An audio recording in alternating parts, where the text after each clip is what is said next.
Siz Harry Potter filmidagi Germionani It's Leviosa, not Leviosa. degan sahnasini bilsangiz kerak. Bu yerdagi Leviosa sehri aslida ingliz tilidagi levitate so'zidan olingan.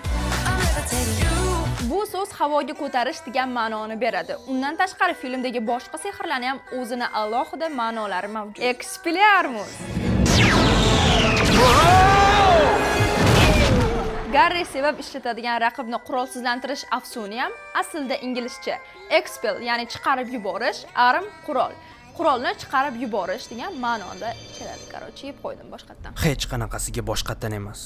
Qoladi. Germiona o'z ota-onasi xotirasini butunlay o'chirib yuborish uchun ishlatgan Obliviate sehri ham aslida ingliz tilidagi oblivion so'zidan olingan va u unutilish ma'nosida keladi. Agar siz biron nimani butunlay esingizdan chiqarsangiz, inglizlar buni oblivion deyishadi. Filmdagi sehrni esa biroz o'zgartirib obliviate deyishgan. Sizcha Harry Potter filmidagi eng sevimli sehringiz qaysi? Izohlarga yozib qoldiring va undan tashqari ingliz tilini shunaqa qiziqarli o'rganish uchun plus belgisini qoldiring.